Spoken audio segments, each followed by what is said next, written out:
The morning James Whitfield almost died looked exactly like every other morning of his life. 6:45, the alarm on the nightstand. 700 thread count sheets pulled back with the same practiced motion. The same bathroom mirror, the same face staring back 54 years old, close-cropped gray at the temples. The kind of calm that gets mistaken for coldness until you understand it was earned, not inherited. James had grown up in Baltimore in a row house on Pressman Street, where the radiator knocked all winter, and his mother kept a second job on weekends and never once complained about either. He had learned early that the distance between where you started and where you intended to go was crossed not by luck, but by discipline. And discipline meant you did the same things in the same order every single day until doing them became indistinguishable from breathing. 7:30 coffee. Black, no sugar poured from the machine Diana had set on a timer the night before. He drank it standing at the kitchen window, looking out at the back lawn, which in late October still held its green with the particular stubbornness of expensive landscaping. The house in Fairfield County, Connecticut, had cost more than he had made in his first 12 years of working combined, and he thought about that sometimes without pride or nostalgia, simply as a fact that illustrated how large the distance had been. Claire had chosen the house. He had written the check. That had been the arrangement for a long time, and neither of them had ever needed to say it out loud. 8:30 the car. Leon Ward black sedan at the gate, rear door open, waiting with the patience of a man who understood that punctuality was a form of respect. James had hired Leon 4 years ago on the recommendation of a security consultant and had kept him not because of the recommendation, but because Leon was the kind of man who noticed things without being asked to notice them, who remembered details about routes and timing, who kept his own counsel. He wore a small silver ring on his left thumb, plain band worn smooth at the edges. At the company Christmas party 2 years ago, James had made some offhand remark about it, and Leon had told him the story his father had worn the ring for 31 years, had taken it off the night before a surgery he did not survive, and pressed it into Leon's hand in the hospital room. James had felt the particular embarrassment of a man who jokes about something that turns out to matter enormously, and he had not mentioned the ring again. He had not forgotten it either. 8:29, briefcase in one hand, phone in the other, the Hartwick meeting already 3 hours ahead of him in his mind. The board presentation, the Q3 numbers, the logistics partnership with the Midwestern distribution chain that would either close before Christmas or collapse into 18 months of renegotiation. James walked the stone path from the front door toward the gate, the way he had walked it 5,000 times, not seeing it, not needing to his attention already in the boardroom. He was perhaps 40 feet from the gate when the boy stepped out from behind the rose hedges. James stopped, not because he chose to, because something in the boy's voice reached past every layer of discipline and schedule and forward thinking and grabbed him by the instinct he had spent 30 years trying to bury under logic. Don't move. Barely louder than a breath. Follow me. Don't let the man at the gate see you. James Whitfield stood perfectly still on the polished stone path with his briefcase in his hand and looked down at a child he recognized without knowing well.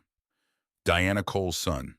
He had seen the boy maybe a dozen times in 3 years, crossing the back lawn with a laundry basket sitting on the staff residence steps, with a notebook looking up from some drawing, with the large, serious eyes of a child who spent more time watching the world than participating in it. He could not remember ever having a direct conversation with him. He did not know his name. Don't move, the boy said again. Please, sir, follow me. James looked toward the gate. Leon, or the man he believed was Leon, stood beside the rear door of the black sedan, one hand resting on the handle. The morning was clean, bright, unremarkable. The engine ran with its familiar low hum. From 40 feet away, nothing was wrong. From 40 feet away, James did not move toward the gate. He looked back at the boy, at the particular quality of stillness in his face, at the way his small shoulders were set with attention that did not belong to a child playing a game. These were the eyes of someone who had not slept. These were the eyes of someone carrying something heavy that they had been carrying alone. Son. James kept his voice patient level, the same register he used with junior analysts who brought him bad news they were afraid to finish delivering. I have a meeting. Whatever this is, can we talk tonight? The boy did not let go of his sleeve. His fingers were small. His grip was absolute. If you get in that car, he said, you won't come back. I heard them say it last night in the kitchen. Something cold moved through James Whitfield. Then not fear exactly, not yet, but the particular sensation of a variable appearing in an equation he thought he had already solved. He had built his career on the discipline of not reacting to surprises in visible ways. He was the founder of Whitfield Logistics Group, which operated 12 regional distribution hubs across the eastern seaboard and employed 4,300 people, and he had not built that by flinching when things went sideways. He pushed the cold sensation back behind the wall where he kept such things and looked once more at the car. This time he looked carefully. Same model, same color, same plate as far as the distance allowed. The driver was the same height as Leon, the same build, wearing the same dark jacket with the same cut. Everything was as it should have been, and James was already cataloging reasons to dismiss the child's words and keep walking, except for one thing. The man at the gate had his left hand resting on the door handle. His left thumb was bare. James had once sat across a hospital room table from a man who had just been told his cancer was inoperable, and watched that man reach up and touch the ring on his finger before he said a single word. He understood in that moment what objects carried.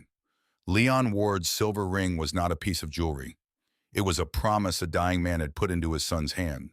Leon did not remove it to wash dishes. He did not remove it to work on his car. James had seen him at company events, at security briefings, in summer heat and winter cold, and the ring had always been there. The man at the gate was not Leon. James exhaled slowly through his nose. He looked down at the boy. "How do you know what you heard was about me?" "Because they said your name." The boy's voice did not waver. "Mr. Whitfield?" "3 times. They said it 3 times, and they said your wife had paid them already half last week, half when it was done." The wall where James kept the cold things developed a crack. He did not let it show. He had learned this in rooms far more dangerous than his own driveway, the ability to receive catastrophic information without his face becoming a transcript of it. He took one breath. Then he said quietly, "Walk with me," slowly toward the side of the house. "Don't run. Don't look at the gate."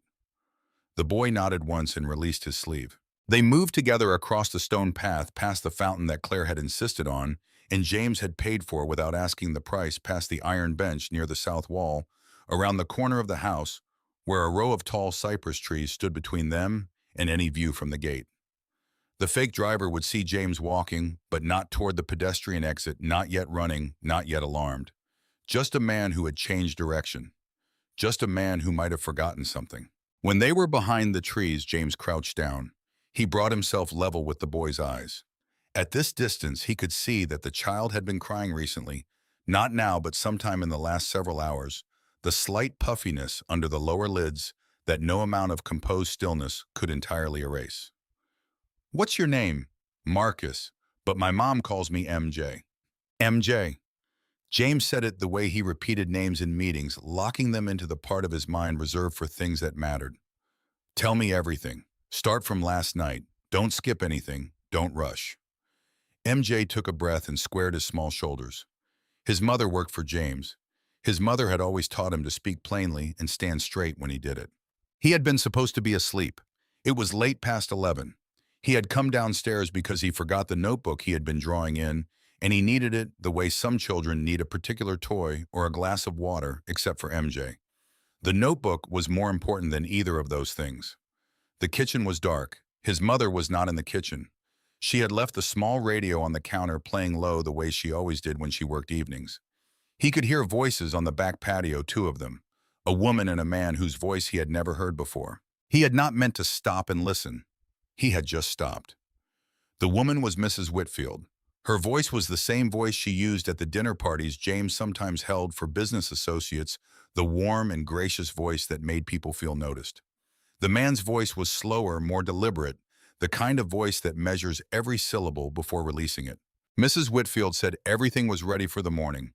She said the driver had been replaced.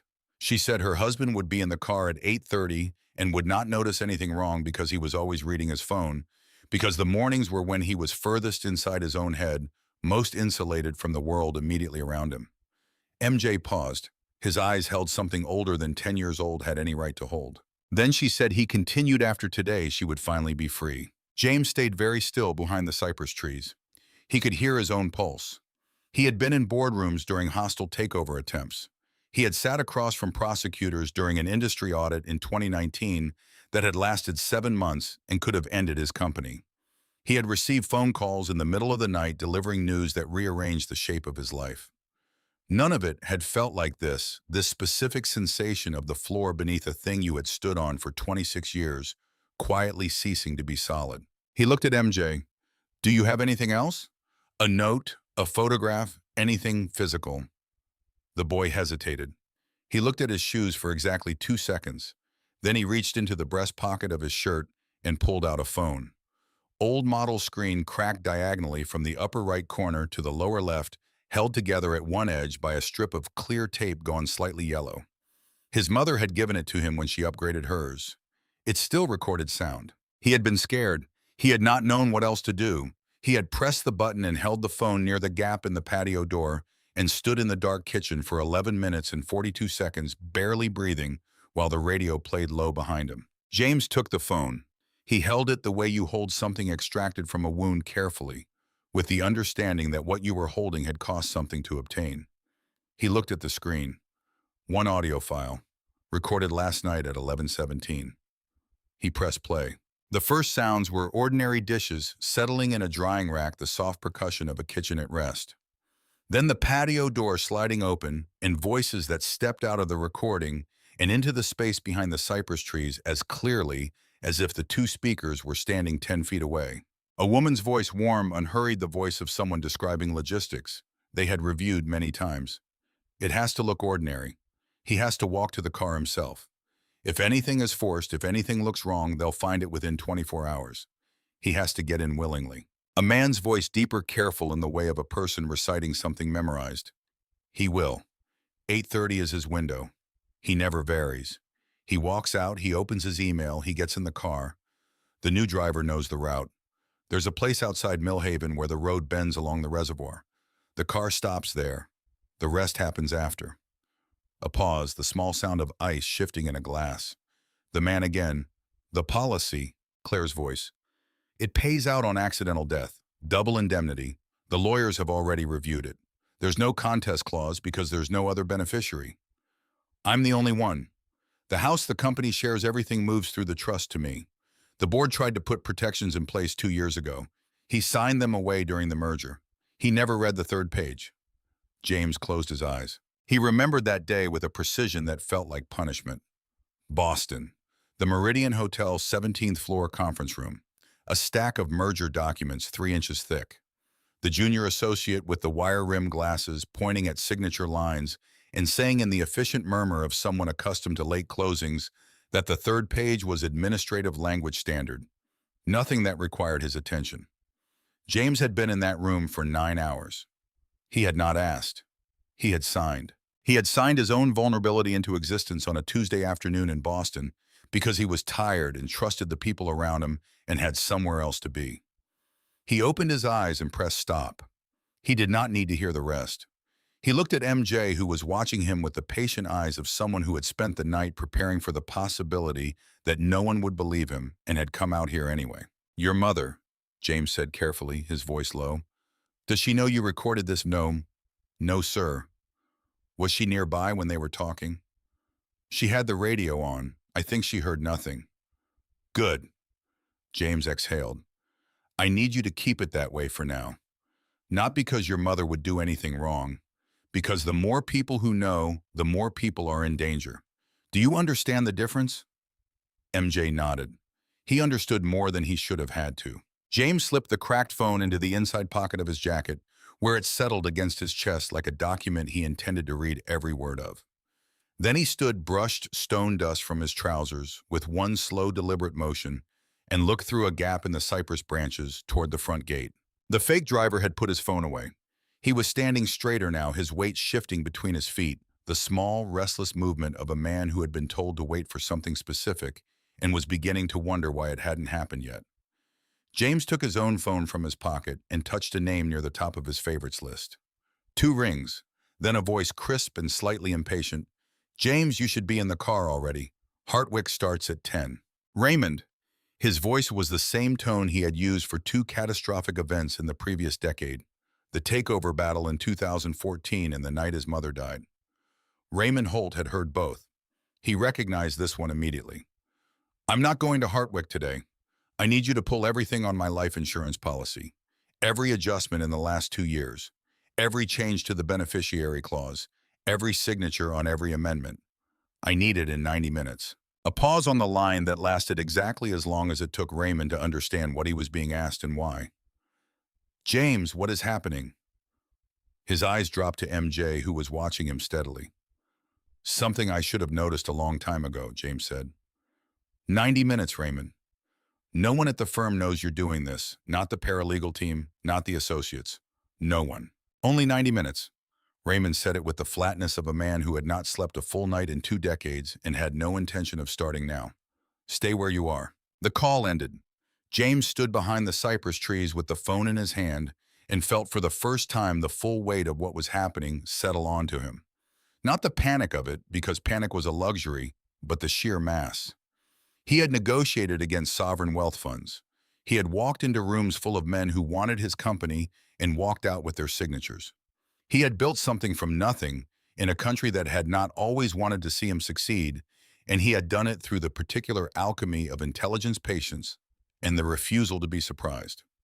None of it had prepared him for the act of standing 20 feet from his own front door and understanding that someone inside it had decided he was worth more dead than alive. His phone lit up. One word on the screen. Claire. He let it ring twice.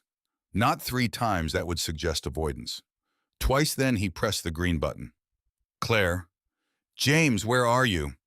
Her voice was warm, faintly amused, carrying the gentle exasperation of a wife whose husband has misplaced his keys again. The driver's been at the gate for almost 10 minutes. He texted me. I came back inside, even unhurried. I forgot a folder for the Hartwick presentation. I think I left it in the study. Do you want me to come help you look? No, stay where you are. I'll be out in 2 minutes. Hurry, darling. You know how the traffic gets on Route 7? I know. He ended the call and looked at MJ. Where is she right now? She was on the back patio 20 minutes ago. When I saw your car pull around to the front, I came to find you. I don't know where she went after. James nodded slowly.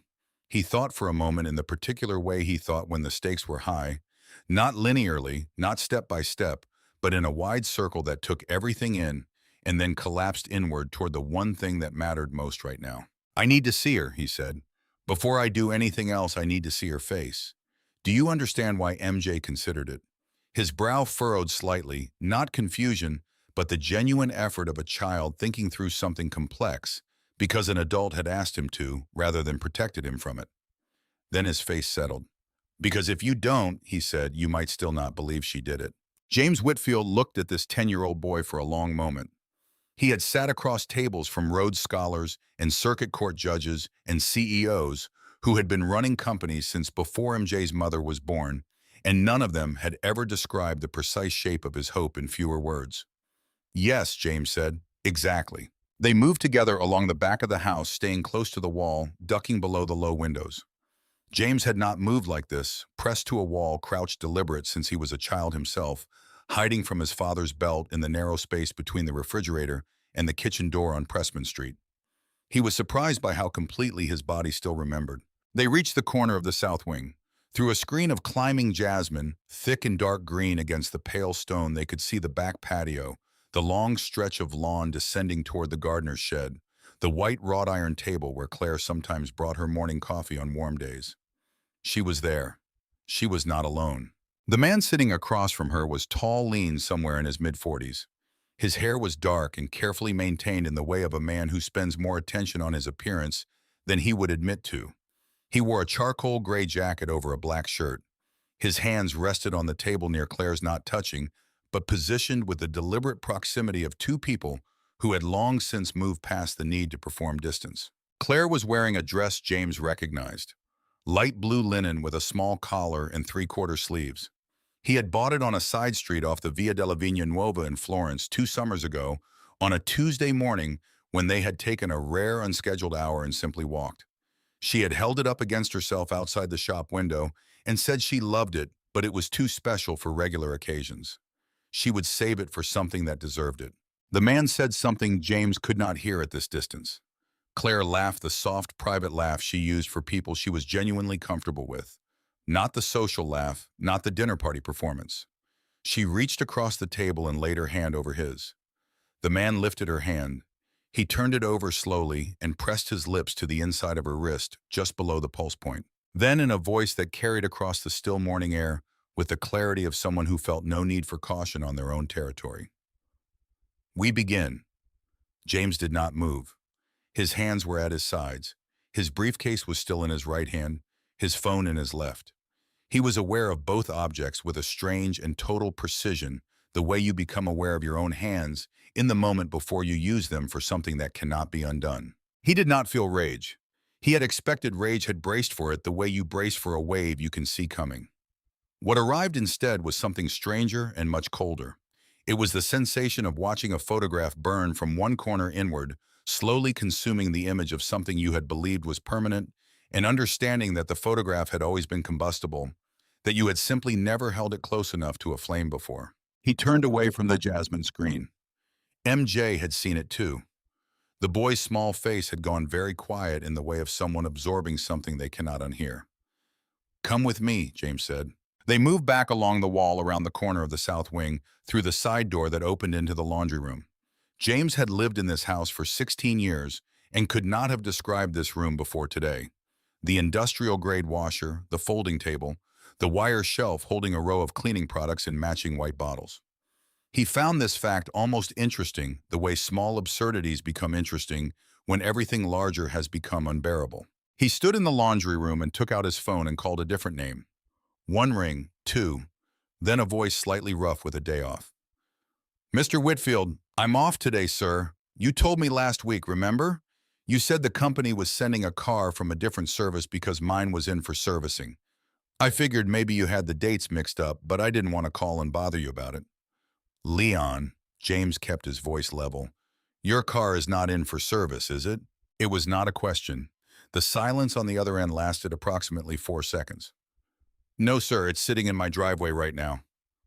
"I thought so." One slow breath.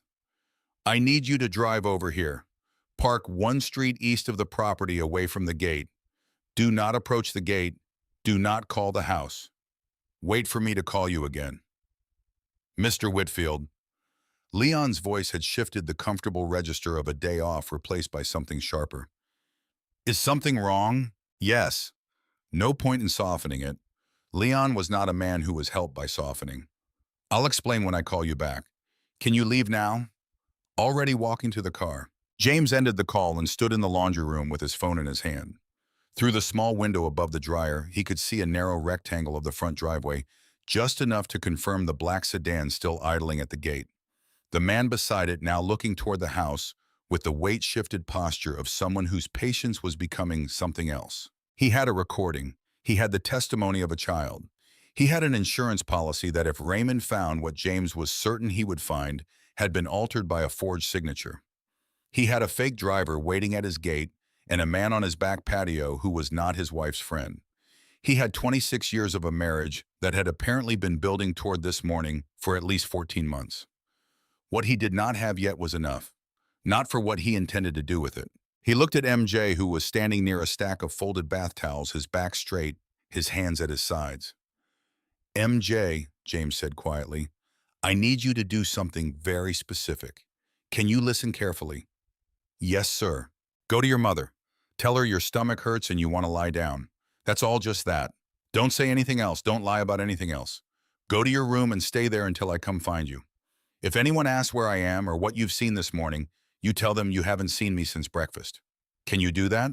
MJ thought about it for a moment, not the hesitation of reluctance, but the careful consideration of a child who takes instructions seriously. "Yes," he said, "I can do that." James crouched down one more time, bringing his eyes level with the boy's. At this distance, he could see everything: the dried tear tracks, the shadows under his eyes, the particular set of his jaw that was purely Diana Cole's. He had watched this child from a distance for 3 years and never once thought to learn his name. "What you did this morning," James said, "was the bravest thing I have ever watched anyone do. I don't say that to make you feel better. I say it because it's the precise truth. Whatever happens in the next few hours, whatever you hear, I want you to hold on to this. You saved a man's life today. Nothing that comes after changes that. Nothing. The boy's eyes were wide and very still. Yes, sir. Go. MJ turned and walked out of the laundry room. James listened to the soft progression of his footsteps, tile, then hardwood, then the creak of the third stair on the back staircase, then nothing. He stood alone in the laundry room for 60 seconds, listening to the house, trying to hear it, the way you hear a place you have just arrived in for the first time. Then he straightened his tie, picked up his briefcase, walked out of the laundry room, and went to his study. He stood in the study for 30 seconds, opened the top desk drawer, closed it, walked to the bookshelf on the south wall, touched the spine of a volume on maritime logistics law that he had not opened in 2 years, walked back. He was not looking for anything. He was building a paper trail in his own behavior. A man who came back for a folder, who looked for it in the places a folder might reasonably be. He was not sure who in the house was watching, but he understood that some things needed to be done simply to have been done. He picked up a folder from the desk. Inside it were printed copies of a Q3 forecast that had been emailed to him 3 days ago. It contained nothing he needed. But Claire did not know what was in it. He walked to the front foyer. Claire was already there. She had come in from the patio sometime in the last 4 minutes and was standing at the tall mirror near the entrance, adjusting a small pearl earring. She was still wearing the Florence dress. She turned when she heard him. "There you are." Warm, slightly relieved, the face of a wife whose husband was running late. "Did you find it?" He held up the folder. He looked at her. He took exactly as long to look as he would have taken on any other morning, not longer, not shorter. He looked at the woman he had married in a small chapel outside Charlottesville, Virginia, on a September afternoon in 1998, when neither of them had very much, and both of them believed they were going somewhere. He looked at the woman who had held his hand for 14 hours straight in a hospital waiting room when his mother's surgery went wrong. He looked at the woman who had cried, genuinely cried at the funeral, and who had spent the week afterward making sure he ate and slept. He looked at all of that. Beneath it, he saw the face of someone measuring whether a problem had been resolved. 26 years of reading faces in difficult rooms, and he had missed this one. He did not know yet whether that was his failure or her performance or both. He filed the question in the same place he filed things he could not afford to think about right now. "I found it," he said. She nodded. "Good. Now go, you'll barely make it." He took one step toward her, the natural step of a man about to leave for the day. He kissed her on the cheek, just below the ear. Her perfume was the same one she had worn for 9 years. He had bought the last 3 bottles himself from a boutique in Georgetown. He had always liked the way it smelled.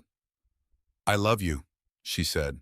He could not say it back. He could not say it back, so he did what he had done 1,000 mornings before. He smiled the small private smile she had always called his meeting face, the one that meant his mind was already somewhere else.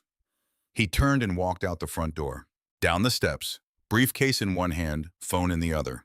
Looking at the phone the way he always did, scrolling through emails, he was not reading the posture of a man whose attention was elsewhere, which was true only elsewhere than Claire knew. 15 feet from the car, the fake driver straightened and reached for the door handle.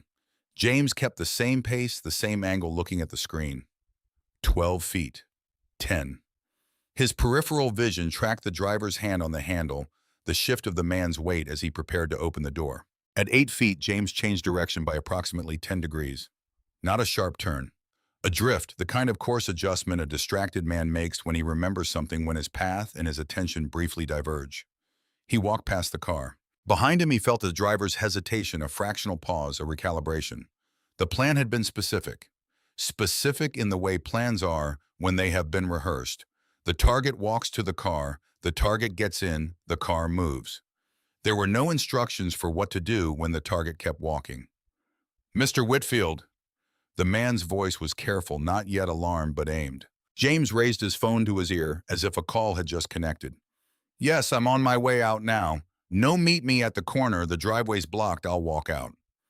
He pushed open the small pedestrian gate in the stone wall at the side of the driveway and stepped out onto the sidewalk without looking back. 20 steps, turn right, the corner of the property, and there, 1 block east, parked tight against the curb with the engine running and the driver's window down, was Leon Ward's silver sedan. Leon himself was at the wheel, left thumb resting on the steering wheel, where the ring caught the October light like a small, deliberate signal. James opened the passenger door. He did not get in the back. He sat in the front, put his briefcase on the floor between his feet, and looked straight ahead. Leon pulled away from the curb. He waited until they were 2 full blocks from the house, until the property had disappeared from the rearview mirror before he said anything. "Mr. Whitfield," the measured voice of a man who had worked for James long enough to know when directness was the only appropriate register. "Do you want to tell me what's happening?" In a moment. James was watching the side mirror. The black sedan had not followed them out of the gate. "First, the text you received last week, about your car being in for service. Who sent it?" Leon's hands tightened slightly on the wheel. "Came through the company dispatch channel. Right format, right sender number. Said you'd be using a different service for the week, that I should take paid leave. I figured maybe they were switching providers again. They do that sometimes. I didn't think to call and confirm." A pause. "I should have called and confirmed. Someone with access to the company's internal communication format sent it," James said. "Someone who knew your number, your schedule, the way dispatch messages are structured. This was planned at least a week in advance, probably longer." Leon said nothing for a moment. Outside the window, the ordinary machinery of a Connecticut morning moved past a school bus at a crosswalk, a woman walking a dog, a hardware store owner unlocking his front door. The world had no idea that a man had just walked away from his own assassination. "Where do you need to go?" Leon said finally. "Pierce Street, the coffee shop with the green awning. Raymond Holt is meeting us there." They drove the rest of the way without talking. James looked out the window and thought about things he had not let himself think about in years, about the version of himself that had walked out of Baltimore at 22 with a business plan written on yellow legal paper, and a belief so enormous it had been almost embarrassing. About what that version of himself would make of the man who had spent the last decade reading emails in the back of a car on the way to meetings, while his life was being quietly disassembled in the house he paid for. He thought about the boy with the cracked phone and the serious eyes who had stepped out from behind the rose hedges and grabbed his sleeve. He thought, you build everything. You can build, you protect everything. You think needs protecting. You read every room but the ones in your own house. You think the distance you have traveled from where you started is a kind of armor. You think the discipline and the work and the control of variables is a kind of fortress. You do not think about the possibility that someone has had 16 years to study the blueprint. Raymond was already at the corner table when they arrived. 2 coffees, a leather portfolio, the dark suit he wore to every meeting, regardless of the financial stakes involved. He rose when James walked in. They shook hands in the way of men who had known each other long enough to skip everything performative, and James sat down across from him. Leon took a position near the door, his back to the room, watching the street, with the unhurried attentiveness of a man who had decided that nothing was going to come through that door without passing him first. Raymond slid one of the coffees across the table and looked at James with the particular readiness of a lawyer who has seen the worst outcomes humans arrange for each other and has learned that the most useful thing to do when facing one is simply to begin. "Tell me," Raymond said. James told him. 15 minutes uninterrupted, the same flat, efficient register he used for board presentations. He left nothing out, MJ. The recording, the patio, the dress from Florence, the fake driver, the silver ring, Leon's text message, all of it. Raymond listened the way the best lawyers listen, without writing anything down, without interrupting, without letting his face become a running commentary on what he was hearing. When James finished, Raymond took a long, slow drink of his coffee, set the cup down with precision, and opened the leather portfolio. 3 printed pages on the table. "Your policy," Raymond said. "Issued 11 years ago. Original coverage $4 million. First adjustment 8 years ago when the company went public, coverage raised to $12 million. I was in the room when you signed it. Both signatures were yours." He touched the 3rd page. "The second adjustment was made 14 months ago. Coverage raised to $35 million. An accidental death rider was added, doubles the payout to $70 million under specified circumstances. The beneficiary clause was simplified. All conditional language was removed. Claire is the sole beneficiary, no contestable provisions, no waiting period, no exclusions for the new coverage amount." James stared at his own signature at the bottom of the page. He knew the shape of it, the slight lean to the right, the curl at the end of the second letter of his name. He had signed documents with that signature for 30 years. He did not remember signing this one. The notary who witnessed and authenticated the signature, Raymond continued, is a man named Gerald Foss. He operated out of a small office in Greenwich, Connecticut. He retired 4 months ago. He moved to Scottsdale, Arizona. A pause. Raymond let that land. I began reaching out to him at 7 this morning. He has not answered his phone in 2 weeks. James set the page down on the table with a steadiness that cost him something. The coffee in front of him was still untouched. Outside on Pierce Street, a delivery truck double-parked beside a bakery, and a man in a flour-dusted apron carried out a tray of bread. Claire was in Greenwich 14 months ago, James said. The Hadley Foundation fundraiser. She showed me photographs when she got home. Yes, Raymond said. According to Gerald Foss's notary log, the day before the fundraiser, you signed this document. I was in Tokyo. I know. The two men looked at each other across the small table. The coffee shop moved around them with its ordinary sounds, a steamer wand, a chair scraping, two women at the counter, laughing at something on a phone. None of it knew what was being laid out on that corner table. None of it would have known what to do with it if it did. Raymond, James said, I want to know who he is, the man on my patio. I want his full history before Claire knows that I know anything. Raymond closed the portfolio. I already started, he said. I have a private investigator I have worked with for 15 years. Her name is Sheila Monroe. She is precise and she is quiet. I called her before I left my house this morning. She is already pulling records. James nodded. He picked up his coffee. He drank it slowly, looking out the window at the ordinary street, and felt the shape of what was coming settle around him. The way weather settles, not a thing to be avoided, only a thing to be moved through with whatever you had. He had the recording of a 10-year-old child who should have been asleep. He had a dead man's silver ring that the wrong driver had forgotten to wear. He had a forged signature, a vanished notary, and 35 million reasons that someone had decided this morning needed to be the last one. What he did not yet have was the full name of the man who had kissed his wife's wrist and said, "We begin." He intended to have it before the afternoon was out. Raymond's phone rang at 9:47, and he answered it on speaker without asking permission, because 19 years had established that James preferred information delivered directly rather than filtered through someone else's summary.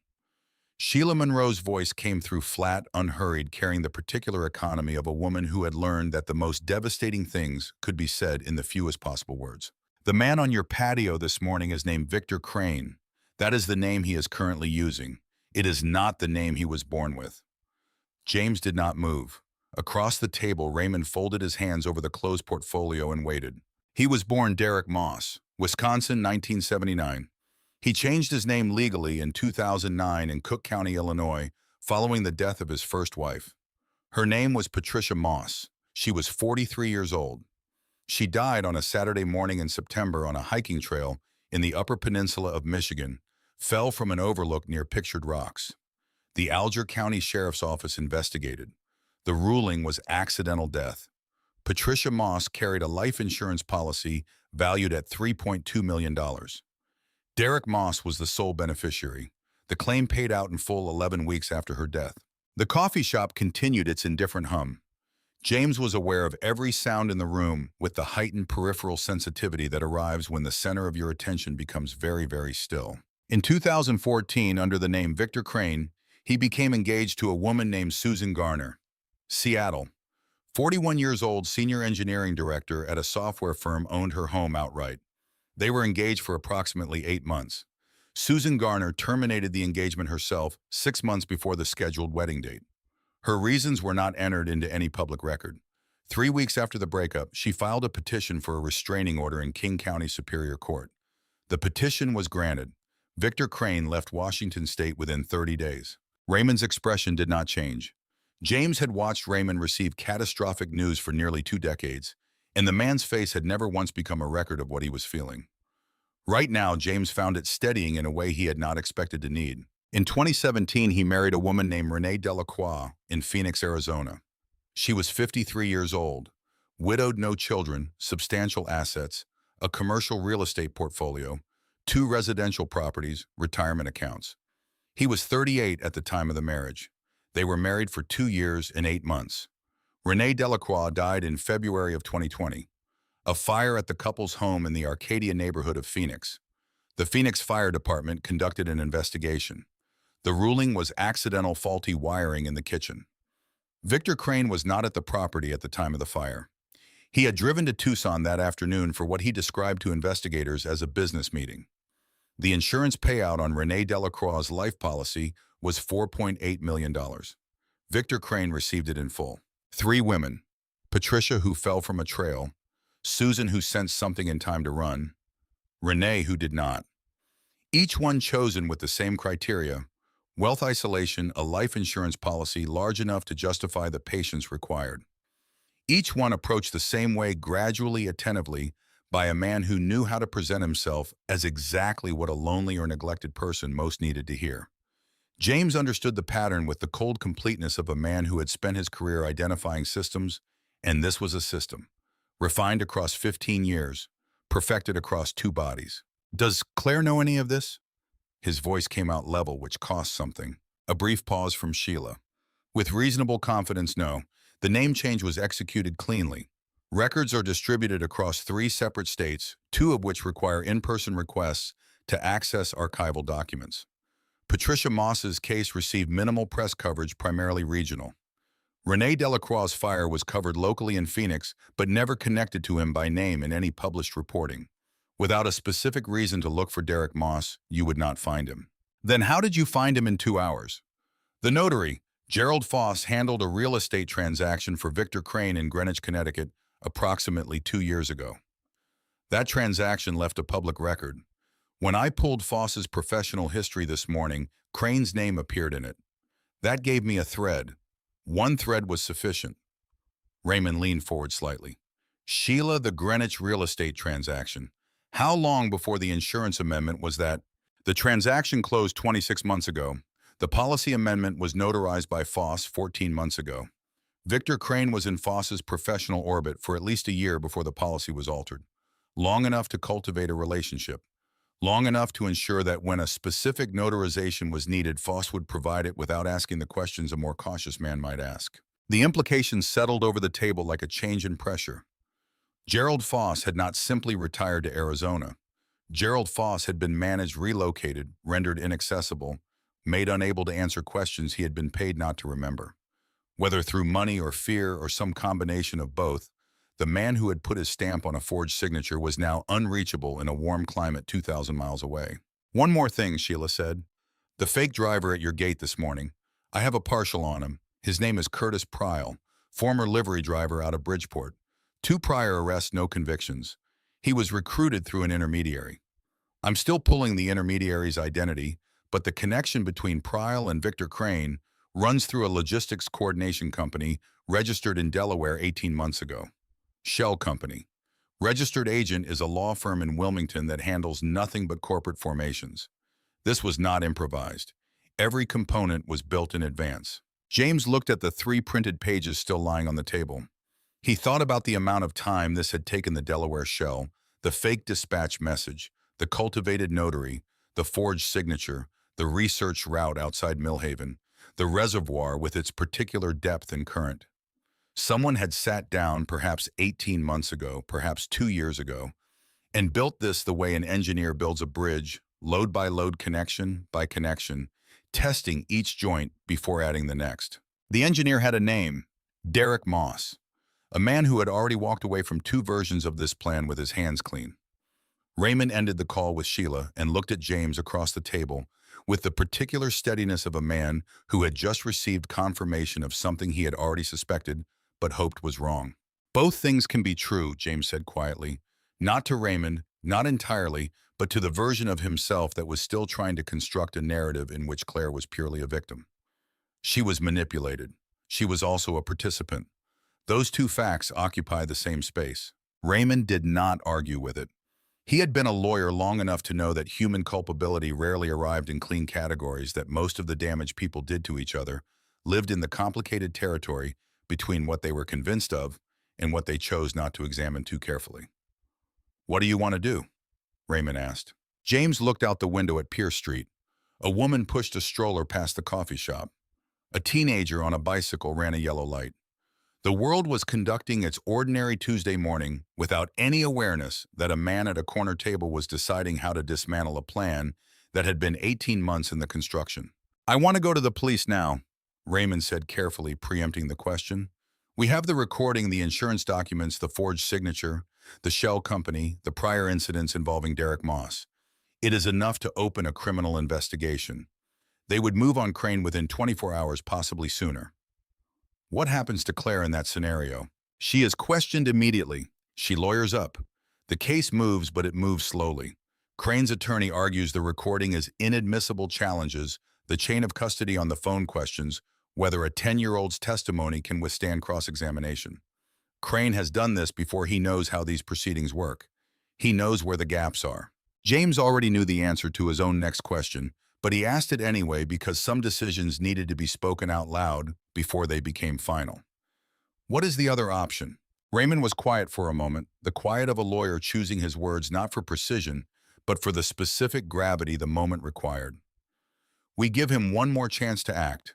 We let him believe the plan can still be salvaged. We watch where he goes. We document what he does. We catch him not on intent alone. Intent he can argue against intent. His attorney can reframe, but on action. On a second attempt. Documented, witnessed, unambiguous. A pause. It is more dangerous. It requires you to go back into that house and perform normalcy for at least 48 hours. It requires you to sit across from your wife at dinner, knowing what you know and not let her see that you know it. He has done this twice before, James said. At minimum, both times he was investigated. Both times he provided exactly enough alternative explanation to walk away. If we go to the police now with what we have, a good defense attorney turns the recording into a privacy violation, turns the forged signature into a question of document handling, turns Crane's history into inadmissible prior acts. He looked at Raymond directly. I don't want him to walk away again. Raymond held his gaze for a long moment. Then we do it the second way, he said. We need 48 hours. I'll contact Detective Sandville. She handles financial crimes and conspiracy at the state level. I've worked with her before. She's careful, she's quiet. She won't move until we tell her to move. Set it up. James pushed back from the table and stood. He buttoned his jacket with the automatic precision of a man preparing to walk into a difficult room, which was exactly what he was about to do. I'm going back to the house. Leon drove him home in the early afternoon. The property looked the same as it always looked, the stone wall, the gate, the long drive lined with oak trees that had been planted before James bought the place. The black sedan that had been at the gate that morning was gone. Whatever instructions the fake driver had been operating under, they had not included waiting indefinitely after the target failed to appear. Claire met him at the front door. She had changed out of the Florence dress. She was wearing soft gray trousers now, a cream-colored sweater, her hair pulled back in the low knot she wore when she was not performing anything for anyone. She came down the front steps and took both of his hands, and her face held the specific warmth of a woman who had spent the day genuinely worried. James understood in that moment one of the most difficult things about what he was dealing with. Her worry was probably real. Her relief at seeing him was probably real. Human beings were not single-channel instruments. They could love something and simultaneously be willing to end it, could feel genuine affection for a person while participating in a plan to destroy them. He had seen this in business executives who liked the people they were about to fire, board members who were fond of the founders they were voting to remove. Warmth was not the same as loyalty. Comfort was not the same as safety. Thank God, she said. I've been worried sick all day. Tell me what happened. He told her the version he had constructed with Raymond. Someone had impersonated the company dispatcher, rerouted the driver assignment. Marcus, he used Raymond's first name to make it sound more casual, thought it was likely an organized scheme targeting executives with regular car services. There had been incidents in the region, wealthy men in black cars, drivers paid off or replaced. James had noticed something was off, trusted his instinct, arranged a different ride. He watched her face as he delivered each piece. He watched for the small recalibrations, the micro-expressions that cross a face when it is processing information against a hidden set of facts. He saw the relief absorb his explanation the way dry ground absorbs water, quickly, completely, with a faint visible release of tension around her eyes. That's terrifying, she said. You should call the police. Raymond is handling it. The company is cooperating with an internal investigation first. He said it the way he said most things to Claire, with enough specificity to sound complete, enough vagueness to foreclose follow-up questions. She put her arms around him on the front steps. He returned the embrace, his hand at her back, his chin near her temple. He could feel her breathing against his shoulder, steady, relieved the breathing of someone who had been holding something tense all day and was now letting it go. He felt for the first time since the morning the full weight of what 26 years actually meant. Not the legal architecture of it, not the financial entanglement, not the shared property and the shared history and the shared address, but the physical reality of knowing another person's breathing, of recognizing the specific way they held tension in their shoulders, of having stood close enough to someone for long enough that their presence had become part of the texture of ordinary days. He had not allowed himself to feel it until now, because feeling it before now would have made the morning impossible to navigate. Standing on the front steps with his arms around the woman who had planned his death, he permitted himself exactly 30 seconds of that feeling. Then he filed it in the same place he filed things he could not afford to think about, and he went inside for dinner. The dining room that evening held the particular quality of performance that James suspected Claire believed was simply normal domestic life. She had cooked chicken with herbs, a green salad, the small sourdough rolls she made when she wanted the meal to feel like effort. She had opened a bottle of Bordeaux from the rack in the kitchen, a 2019 from a vineyard in the Medic region that James had brought back from a trade conference in Washington, D.C. 2 years ago. She poured both glasses with a steady hand. James ate. He listened. He answered questions about his day, about Raymond, about the company's response to the driver incident, giving enough detail to seem open, calibrating each answer against what he could reasonably be expected to know. Claire was a good conversationalist. She had always been good at conversation, at drawing people out, at making them feel that their concerns were the most interesting thing in the room. He had admired it in her for years. He was experiencing it now from the other side of the glass, and the admiration had not entirely disappeared, which was perhaps the strangest part of the evening. She reached across the table at one point and touched his hand. Her fingers were warm. "I'm glad you're here," she said. He looked at her. He had sat across from some of the most disciplined deceptors in American businessmen who had lied under oath in federal proceedings, who had defrauded pension funds while chairing the charity boards of children's hospitals. He had learned to read the specific quality of dishonesty that lives not in what people say, but in what they choose not to wonder about. Claire was not wondering why the driver had been replaced. A genuinely innocent person would be obsessed with that question, would be pressing for details, would be unsatisfied with Raymond as handling it.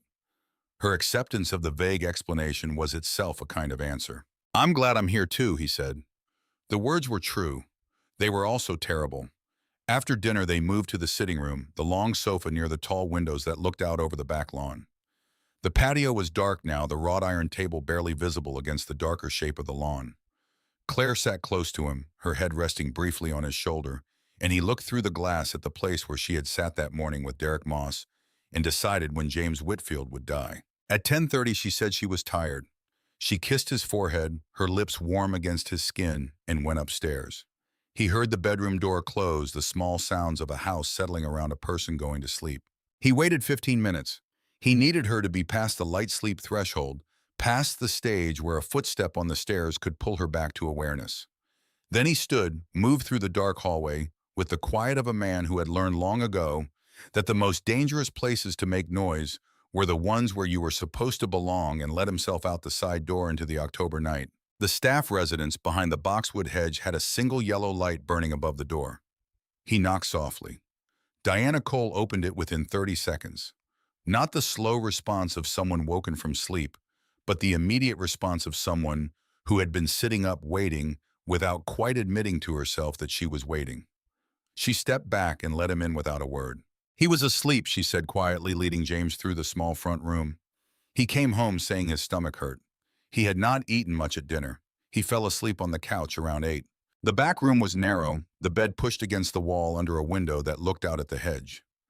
MJ lay on his side under a thin blanket, one arm curled under his pillow, his notebook open on the chair beside him, with drawings spilling out onto the seat. Careful pencil sketches of the rose bushes, the fountain, the cypress trees, all the features of a property he had lived beside for 3 years, and apparently studied with the detailed attention of someone who expected to need to describe them accurately someday. James stood in the doorway and looked at him for a long moment. There was nothing he could usefully say to a sleeping child, but there was something he needed from this, from the specific reality of seeing the boy here, safe breathing steadily in the dark. A reminder of what the next 48 hours were actually for. He went back to the small kitchen. Diana was already seated at the wooden table. Her hands folded, her face carrying the particular stillness of a woman who had learned to wait for information rather than pursue it. She did not offer tea. She did not waste motion on small things. James sat across from her and told her what he could tell her. Not everything, not Sheila Monroe's full report, not the two dead women in Michigan and Arizona, not the shell company in Delaware. But enough. There had been a plan against his life. Her son had heard it. Her son's recording had likely saved him. The people behind the plan did not yet fully understand how it had failed. And until they did, MJ needed to stay inside. Stay quiet. Stay exactly where James could account for him. Diana listened without interrupting. Her eyes were dry throughout. When he finished, she sat for a long moment with her hands still folded on the table, and he watched her absorb it, the way strong people absorb terrible things, not by diminishing it, but by making room for it alongside everything else they were already carrying. I knew something had been weighing on him, she said finally. This past week, he kept drawing the same things: the gate, the driveway, the front path. I asked him 3 nights ago if something had happened. He said no. A pause. He was protecting me. He was, James said. That is exactly what he was doing. She looked at him directly then, with the frank appraisal of a woman who had been watching a powerful man move through her peripheral vision for 3 years without ever being truly seen by him. What do you need from me? Act exactly as you have acted every day for the past 3 years. In front of my wife, in front of anyone else on this property, nothing has changed. Nothing is different. There will be people watching the exterior of the property from tomorrow morning. You won't see them. They are there to make sure nothing reaches MJ or you. He paused. In 2 days, perhaps 3, this will be over. Over, she repeated, not questioning it, weighing it. The word had different shapes depending on what came before it and what followed. Over, he confirmed. After that, we talk about what comes next. For you, for MJ. That conversation is overdue. She nodded once with the economy of a woman who did not need to be reassured twice. He thanked her and let himself back out into the cold. The next day arrived gray and close, the sky the color of old pewter, the temperature dropping toward the mid-40s. James moved through the house with the deliberate normalcy of a man performing a role he had been playing for years and had only recently understood was a performance. He took calls in his study, real calls, genuine business, the Midwestern distribution chain rescheduling its own timeline, a quarterly review with the CFO, a brief update from Raymond delivered in the careful language of 2 men who assumed their phones might be monitored. He ate breakfast at the kitchen table. He read the Wall Street Journal. He nodded to the gardener through the window. Claire moved through the day with her own version of normalcy, which James now watched with the clinical attention of someone who had been told what to look for. She was on her phone more than usual, but briefly each time, the pattern of someone managing communications, carefully staying in short contact rather than extended conversation. She asked James twice how he was feeling. Both times the question landed with a fraction of a second more weight than it should have, a slight loading of the inquiry that a stranger would never have detected. He told her he was fine. He smiled his meeting face. She accepted it. At dinner that evening, James mentioned Millhaven. He did it casually between the soup course and the main, in the tone of a man remembering a scheduling obligation. The Hartwick meeting got rescheduled. They moved it to Friday morning. I should have gone Monday. I can't push it further without the partnership reading it as disinterest. Claire set her spoon down. She did not reach immediately for her wine. In the 2-second pause before she responded, James watched her face with everything he had, every tool developed across 30 years of reading rooms and people, and the space between what was said and what was meant. She did not ask where Millhaven was. She did not ask who the meeting was with or what it concerned. She had heard him mention Hartwick as the original destination on Monday morning, but he had deliberately not connected Hartwick to Millhaven in any conversation she had been party to.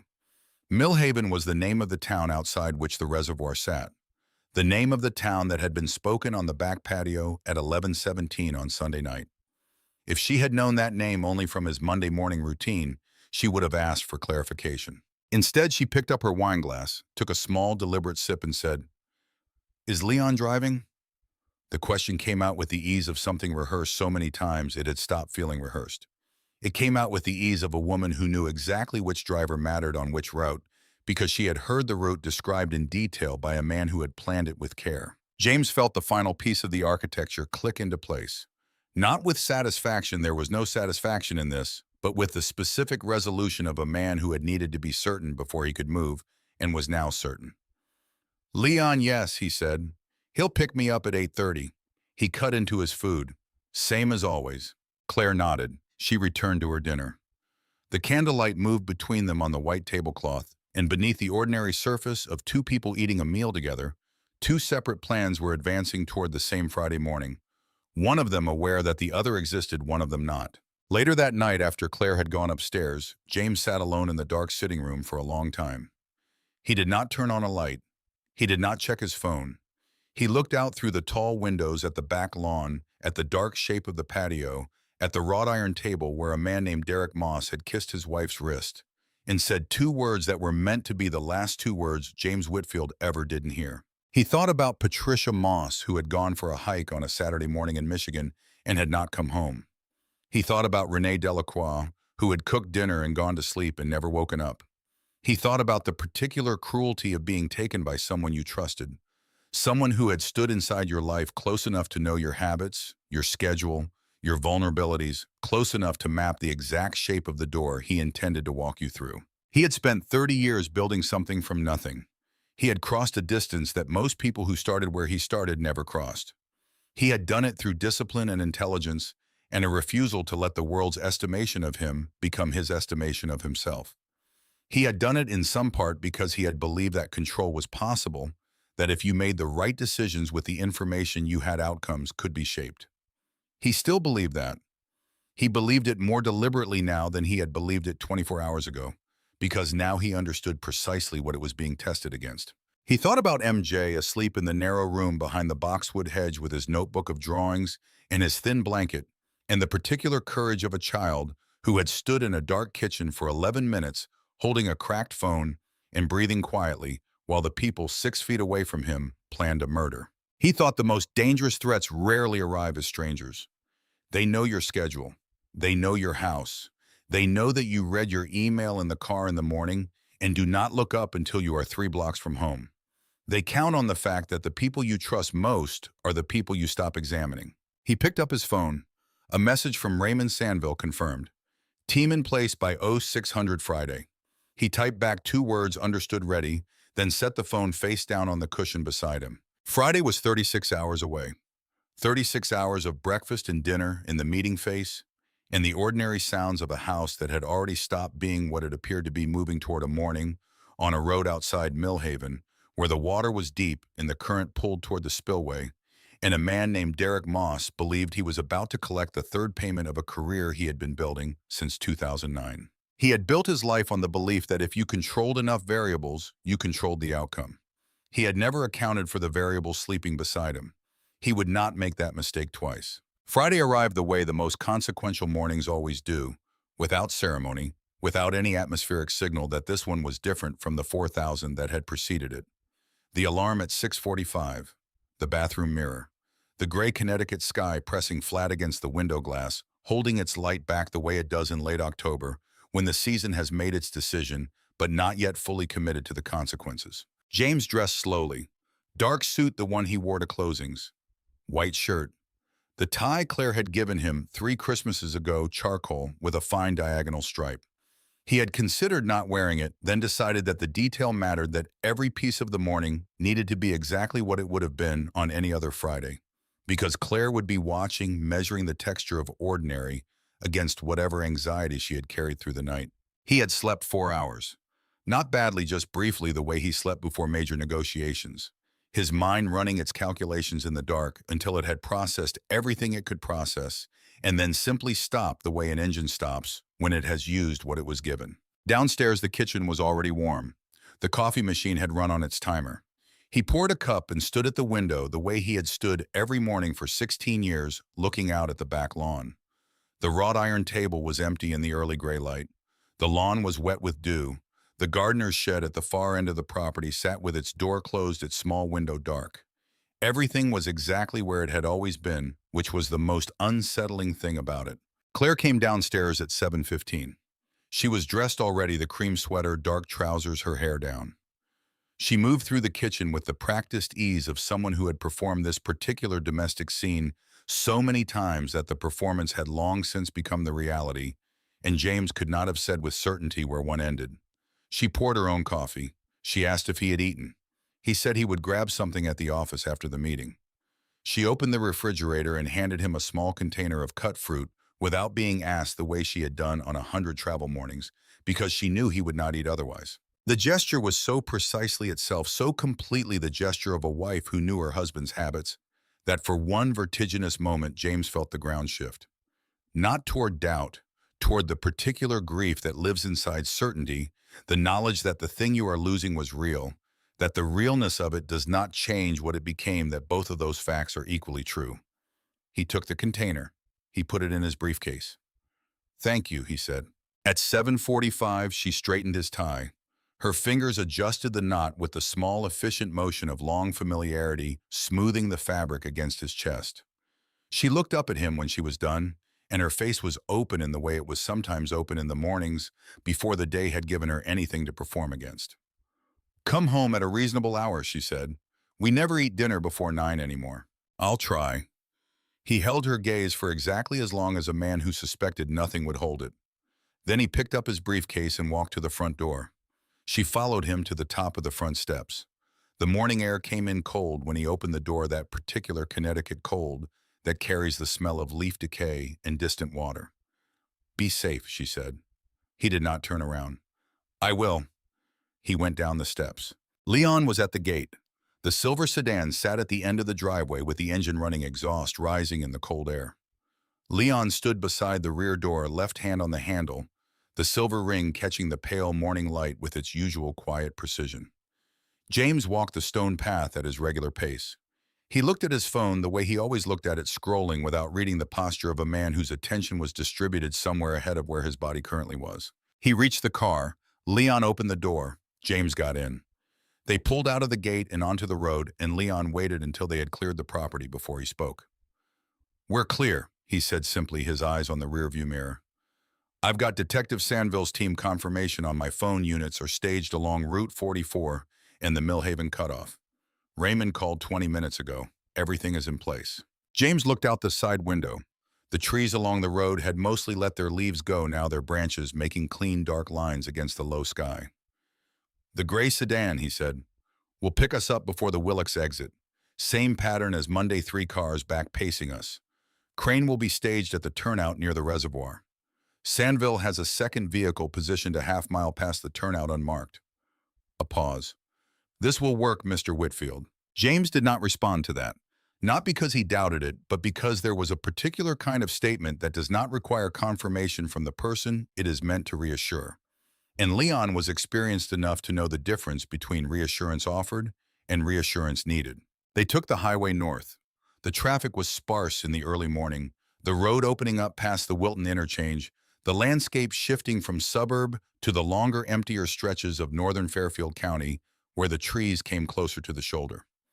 James had driven this route dozens of times on the way to various meetings in Hartford and Springfield, in the cluster of mid-sized cities that form the upper arc of his company's regional territory. He knew the exits, the specific quality of the light at different hours, the way the road felt different in winter when the trees were bare and the sky was unobstructed. He had never driven it knowing someone intended for him not to arrive.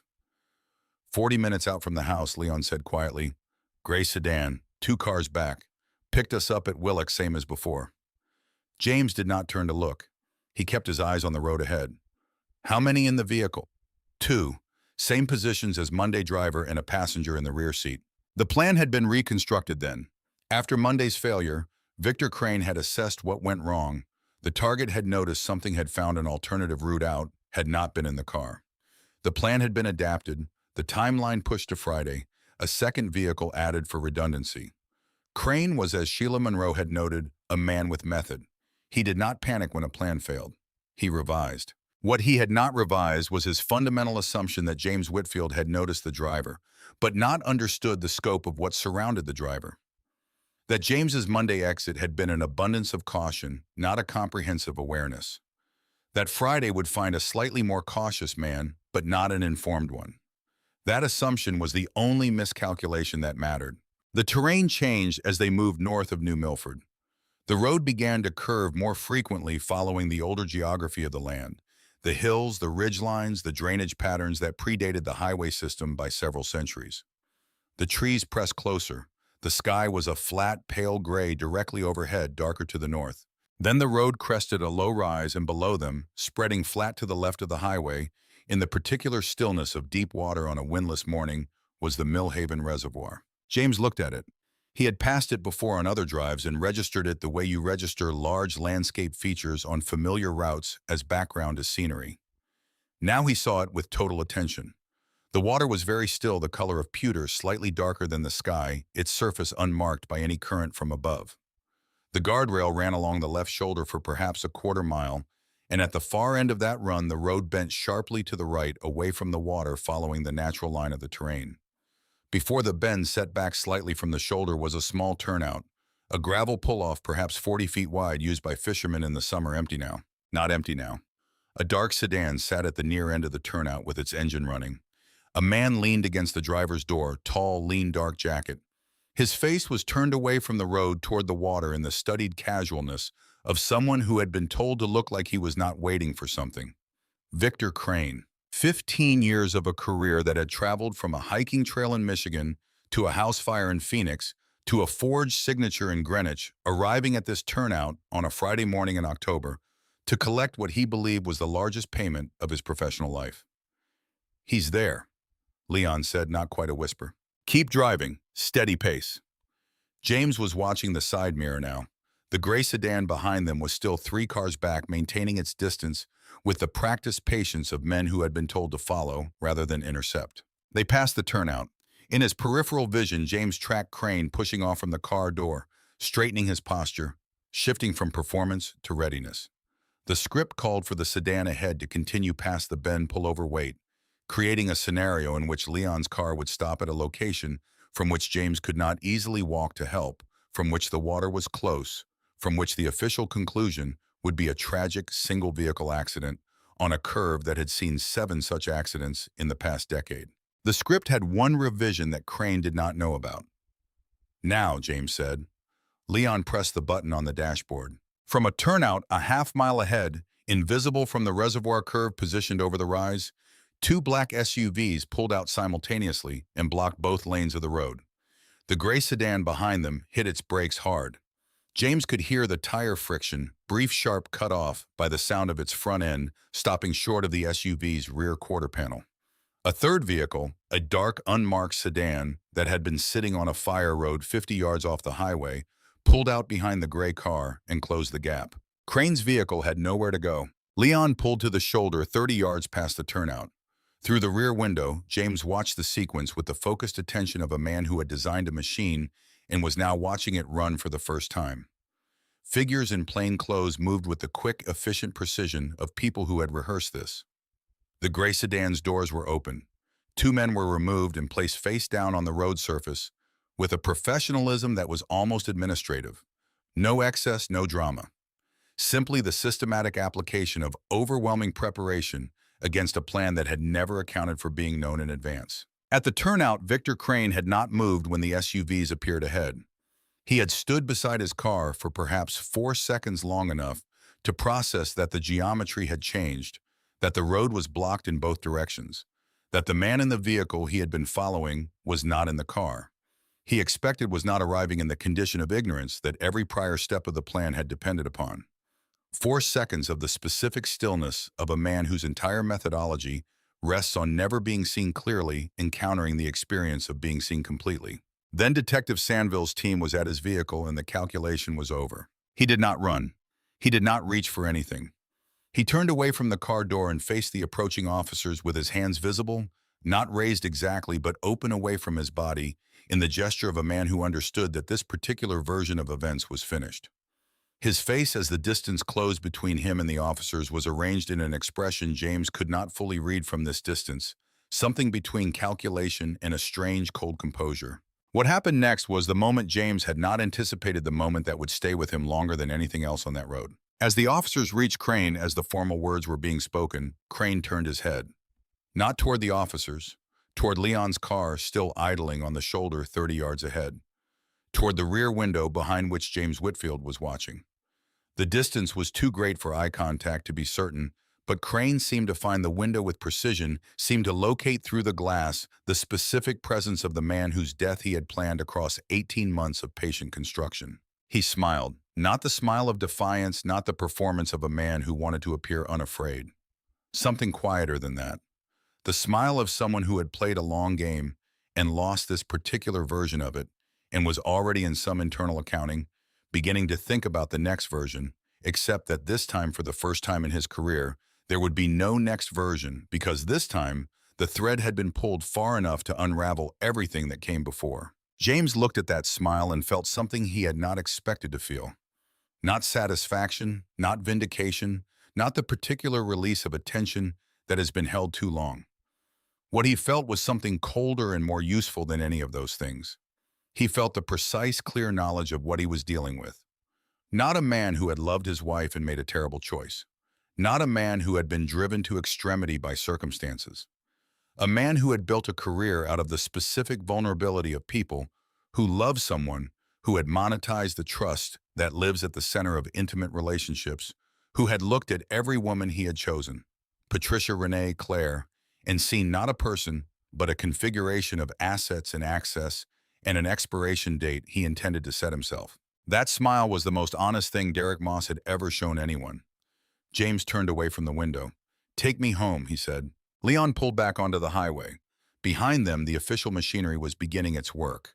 The photographs, the documentation, the formal processing of three men who had arrived at a Connecticut reservoir on a Friday morning to commit a murder and encountered instead a prepared response. Ahead, the highway ran south toward Fairfield County, toward the house with the stone wall, toward the woman in the cream sweater who had told James to be safe. Raymond called at 9:51. "Sandville has moved on the house." His voice carried the particular flatness of a man delivering news he has been dreading for 48 hours. Claire was in the sitting room when they arrived. She did not attempt to leave. She did not use her phone. A pause. She made one statement before asking for a lawyer. James waited.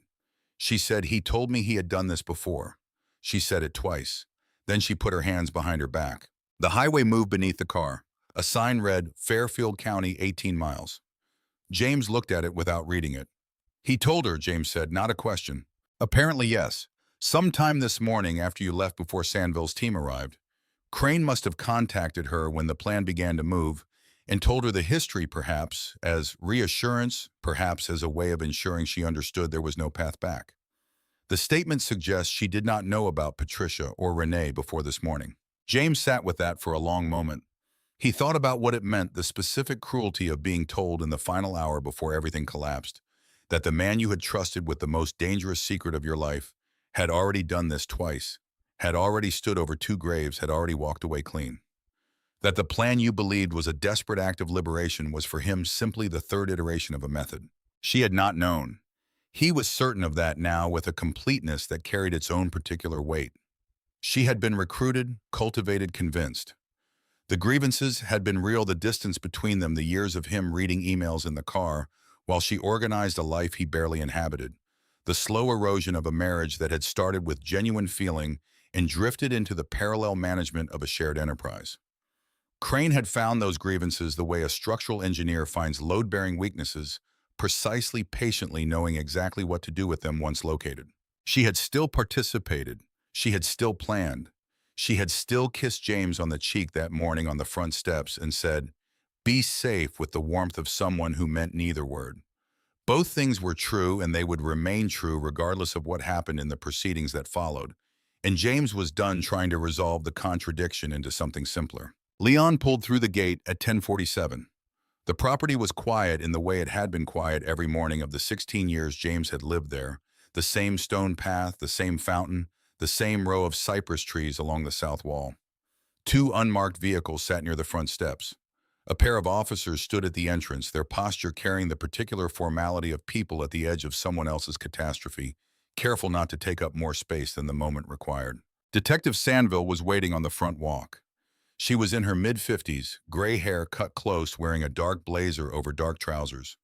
Her face had the quality James had noticed in the best operators across every field he had worked, in the ability to be fully present in a situation without being consumed by it, to carry the weight of what was happening without letting it change the precision of what needed to be done. She shook his hand when he reached her. Her grip was brief, firm, the grip of someone who understood that certain formalities still mattered even when everything surrounding them was in pieces. "She's being processed now," Sandville said. "The formal arrest was at 9:58. She has invoked her right to counsel. A public statement of any kind will have to wait for her attorney." She paused. "She's calm. She's been calm throughout." James nodded. Calm was what he would have expected. Claire had spent 26 years managing the surface of things, managing how the house looked, how dinner felt, how a marriage appeared from the outside, when its interior had quietly changed into something unrecognizable. Calm was the mode she defaulted to when the alternative was chaos she could not control. They led Claire out 3 minutes later. She came through the front door between two officers walking at her own pace rather than theirs, her hands secured behind her. Her head neither bowed nor elevated. Simply level the posture of a woman who had decided exactly how she intended to move through this moment and had implemented that decision with the thoroughness she brought to everything she organized. She was still wearing the cream sweater. Her hair was still down. At the bottom of the front steps, she stopped. The officers on either side of her slowed without instruction, understanding that a brief pause had been requested. She turned her head and looked at James where he stood on the front walk. She did not speak. He did not speak. They looked at each other across perhaps 20 feet of stone path in the same place they had stood hundreds of times over 16 years, returning from travel, leaving for events, arriving at the house together, after dinners out, all the ordinary coordinates of a shared life. Everything that had ever happened between them occupied the space between them now, and there was no possible sentence that could address it, so neither of them attempted one. What he saw in her face in that silence was not the face of someone who had been caught. It was the face of someone who had been living for a long time with a decision that had required her to become someone she had not started out being, and who was now that the carrying of it was over, experiencing something that might have been relief if it had come from any other direction. He did not know if she was sorry. He did not know if sorry was a category that applied cleanly to what she had done. He knew only that the woman who had held his hand for 14 hours in a hospital waiting room was somewhere inside the woman who had planned his death, and that he would spend a long time understanding how those two things had occupied the same body. She looked at him for 6 seconds, then she turned and continued walking toward the car. He watched it until it was through the gate. Then he stood on the front walk alone for a long time, the October cold, working through his jacket, looking at the property that had been a home for 16 years and would now have to become something different, not lesser necessarily, but rebuilt around a different center of gravity. The case moved with a speed that surprised even Raymond, who had practiced law for long enough to expect delays at every stage.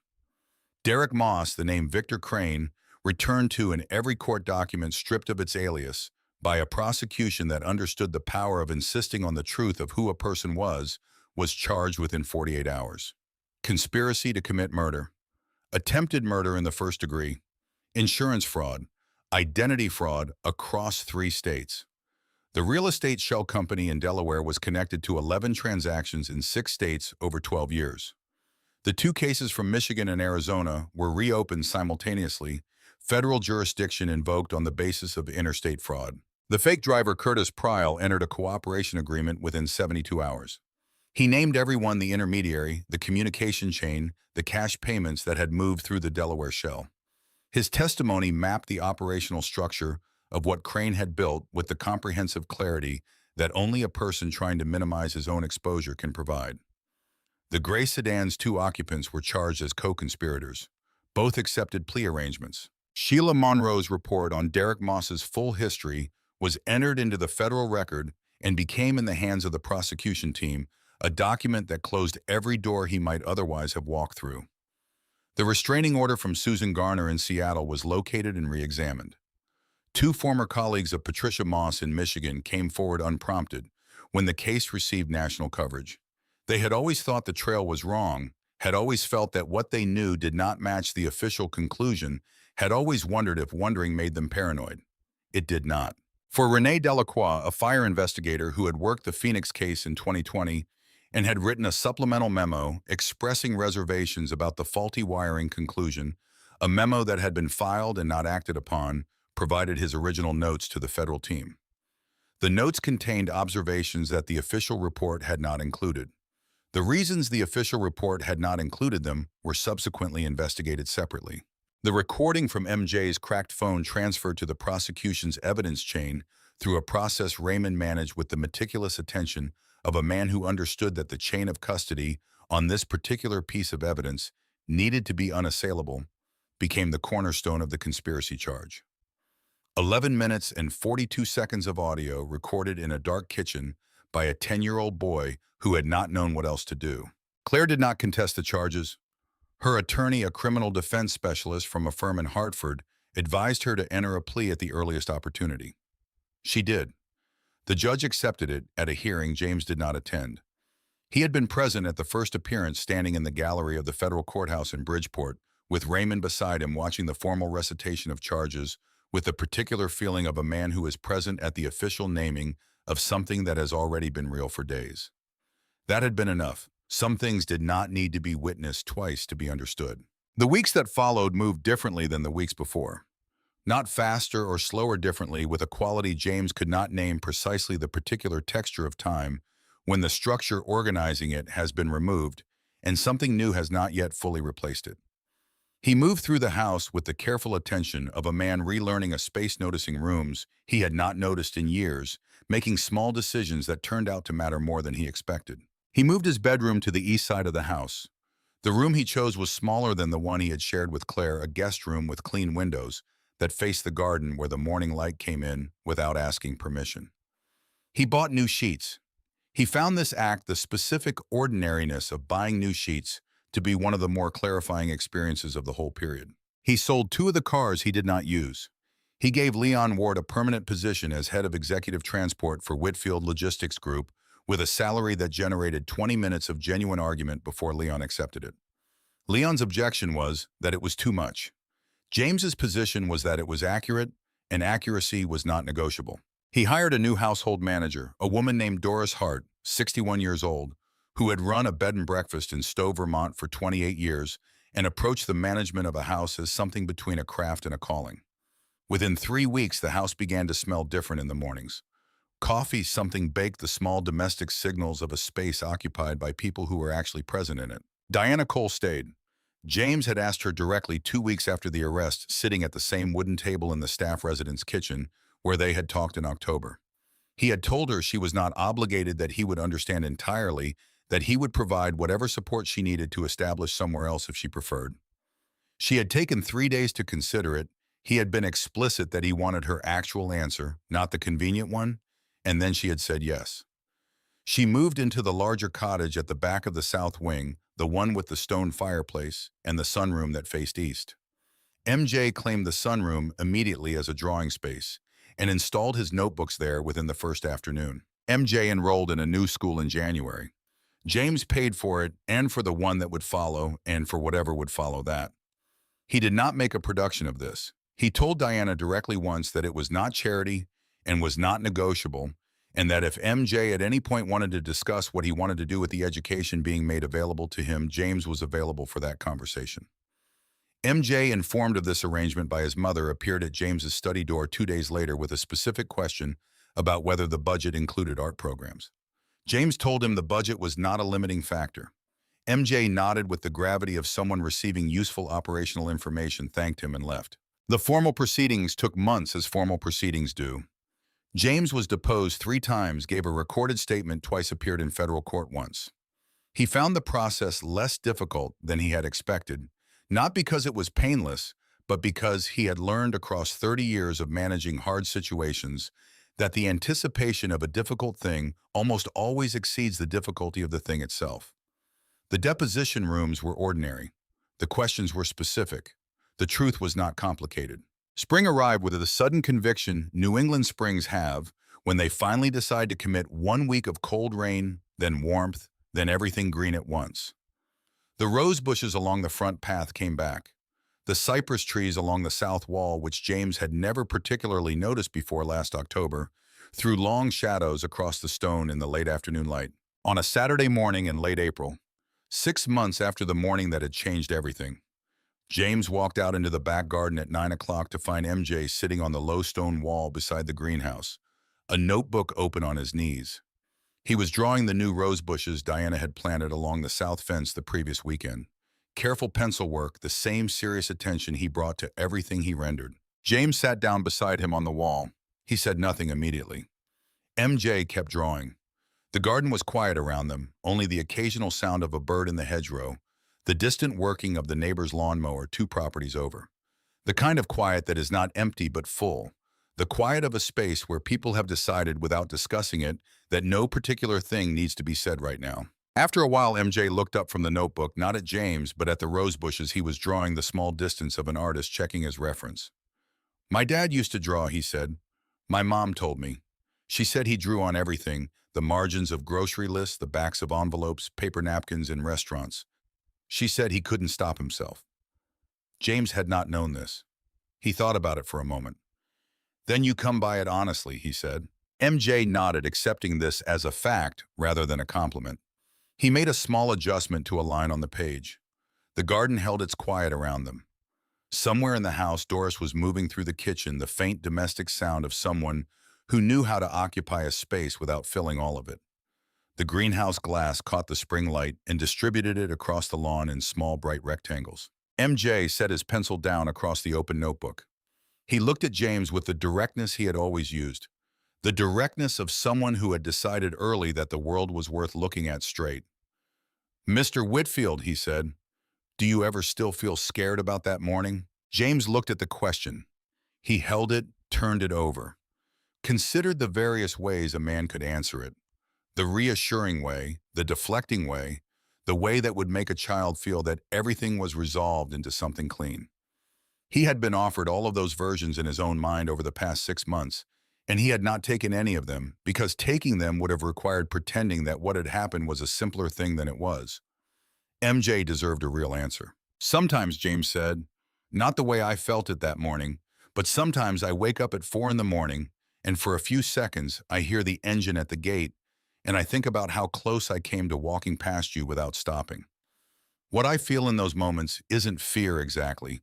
It's more like gratitude that hasn't learned how to sit still, yet something that keeps moving through me because it hasn't found a place to land." MJ was quiet for a moment. He picked up his pencil, looked at it, set it back down. "My mom says," he said, "that doing the right thing doesn't always make your life easier, but it lets you look at yourself in the mirror without having to look away." James looked out across the garden at the greenhouse glowing in the spring light, at the rose bushes, with their new growth, at the long stretch of lawn running down to the gardener's shed, whose door was open now on Saturday mornings because the gardener had a new assistant who left it open while he worked. All the small ways a place changes when the people in it are actually present. "Your mother is right," he said. "She has been right about almost everything." MJ picked up his pencil and returned to his drawing. James stayed on the wall beside him in no particular hurry to be anywhere else. The morning was doing what April mornings do in Connecticut, accumulating warmth, slowly unhurried, building towards something it was not yet ready to fully show. He had spent 30 years learning to read rooms and people, and the space between what was said and what was meant. He had built something from nothing, crossed a distance that most people who started where he started never crossed, controlled variables with a discipline that had become its own kind of armor. He understood now what the armor had cost him, not in the dramatic way of a man who had lost everything, but in the quiet way of a man who had been very busy looking at the road ahead and had missed for too many years the particular quality of light in the place where he already was. He was not going to miss it anymore. The boy beside him kept drawing the careful, unhurried lines of someone who had decided that the thing in front of him was worth the full attention of his best effort. A rose bush, a garden wall, the small, specific world of a Saturday morning in spring. James watched him work. He thought about all the mornings that came before this one, and about the single morning in October that had made all the difference, and about a 10-year-old boy who had stepped out from behind the rose hedges on the right side of the driveway at the right moment and grabbed the sleeve of a man who had almost walked past him without seeing him at all. The most dangerous threats never arrive as strangers. They know your name. They know your schedule. They know the exact hour when your attention is furthest from the ground beneath your feet. What saves you, if you are lucky enough to be saved, is rarely the thing you built, or the power you accumulated, or the discipline you maintained across decades. What saves you is the person you never thought to notice doing something brave in the dark for no reason except that it was the right thing to do, and they were the only one who knew it needed doing. MJ turned a page in his notebook and started a new drawing. James looked at the garden. The morning continued.